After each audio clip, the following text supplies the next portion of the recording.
question is, what in the heck is the metaverse? And I'll let you take it from there. Yeah, that is a big question. But if you try to understand a little bit of kind of the history of the internet and what's going on, the bottom line is the internet is moving towards a new phase in which information can be delivered in a virtual world. Web 1.0, which was introduced in early 90s, was basically read-only. You could only log on and get information. You could not do anything with it other than potentially download it to a printer.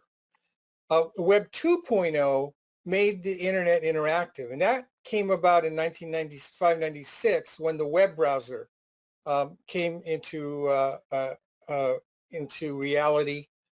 And from that point on, it began to build on the whole idea of a live interactive internet experience where we could not only see the data, we could interact with the data, and that's really important.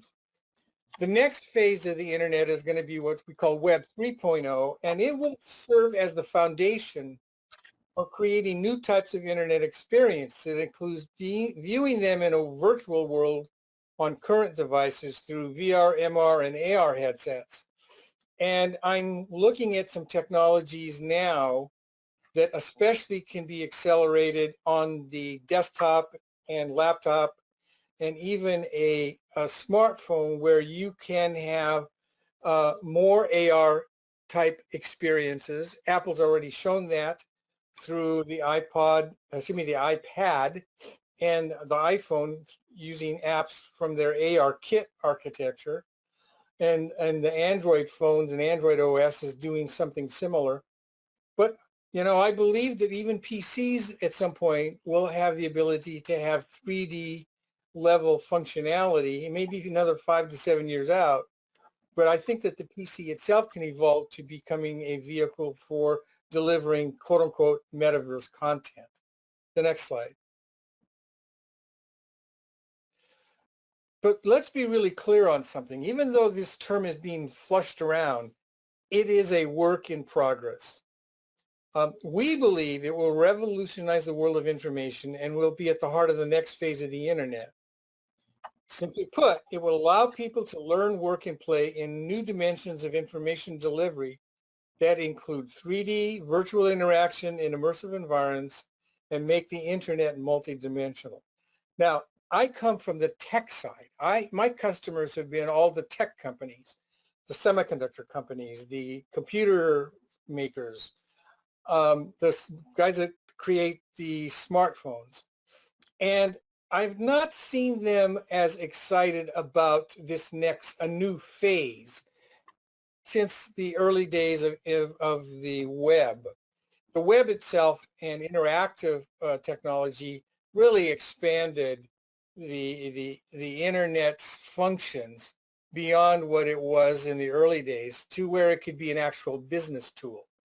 And we believe that everything is driving in the direction that even though metaverse and its definition is fluid, as Barton said, and we're in this early phase, it will be a major and have a major impact on not only the world of technology, but I believe the entire business process. And that's why we're here today, to share with you some of the early thoughts we've been researching and looking at to develop what in essence is somewhat of a strategy to start thinking about this. Tim, let me ask you a question. Metaverse. Meta decides to invest $10 billion to focus on the metaverse. Apple has goggles coming out in 2024. Should we be, I've kind of focused in my writing, and I see a little bit on yours too, on using the metaverse just because it's a term that people kind of can relate to as you put in, you know, XR, VR, AR, or MR. They're kind of like, you know, they think it's more of a techie term. But virtual world is another good way to look at it. Is it okay to use metaverse? Well, it is partially because it's a buzzword, and I think everybody's already got it in their mental vocabulary. However, if you actually see the word metaverse and immediately think about virtual world. So, for example, if you have ever played any of the games from Xbox or you know, any of the other types of console games or even PC games, you already are in a virtual world. You're shooting people in a virtual world, or you're traveling in a virtual world. However, all of that today has been mostly 2D.